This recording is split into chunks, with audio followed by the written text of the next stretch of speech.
sure, but I don't know what. Ashton, I was wondering, as Daddy Ashton, if you could explain some scientific terms for us. Sure.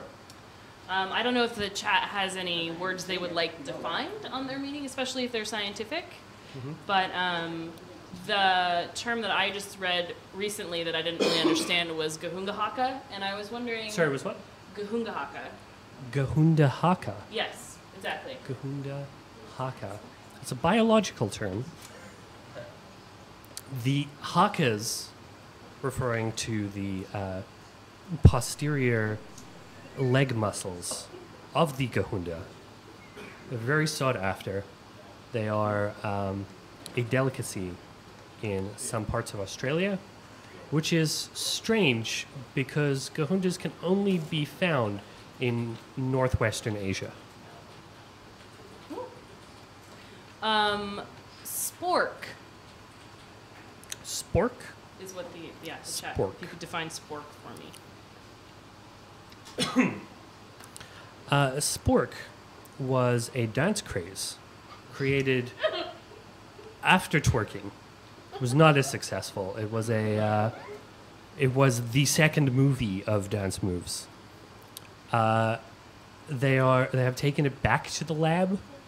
They've rebranded it as Spurk. Still not that successful. They're still working on it, but hopefully one day they will perfect it and release it into the world as another dance craze that all of you can follow.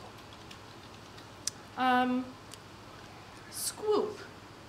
Swoop? Squoop. It's Squoop. Yeah. It's yes. Yeah. Of the New Hampshire Squoops. Yes. Yes.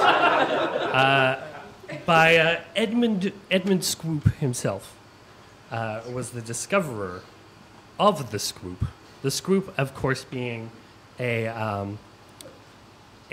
macroatomic particle. Very rare. Very difficult to find. He actually built a subterranean cavern that was used to find the Squoop. He spent many years, it was his life work, and he never actually found it. He died, sadly, before the Squoop was discovered, but his son, thankfully, carried on his legacy and never actually published a paper about it. Oh. He really hated his father, so he wanted it to live on the shelf next to his dad's ashes, the unrealized dream of his father. The Squoop has never been fully explained, but it has been written and is on display next to his ashes in New Hampshire. You can visit the museum of the Squoop. Wow. I didn't know that. Yeah. Desert Bus, you learn so much. And then we're here to educate you, yeah, the viewer. It's part of Ashton's thing. Is he's going to teach us all so many lessons. Terrible lessons. Terrible lessons. And the last word I have for you is quupple. Quubble. Quupple. So the P. Quupple is just made up. That was never discovered. That was never validated. The quupple is not real. I think we should move on to something else. I don't like to talk about the quupple. Every time I am in a scientific discussion, somebody brings it up. I think we should get another word. I'm sorry. Oh, I'm done talking about the quupple. Here's another made-up word: hippocampus. HIPPO campus? Yes. Yes. Okay. Yes, the hippocampus, not to be confused with the hippocampus in your brain. The hippocampus was a school that the Lithuanian government attempted to found that comprised almost 100% of hippo educators. I say almost 100% because the hippos themselves needed to be educated prior to them imparting their knowledge onto their students. They flew in a large number of hippos from northeast Asia,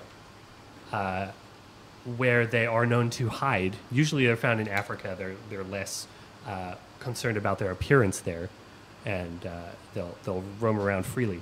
But in Northeast Asia, you can find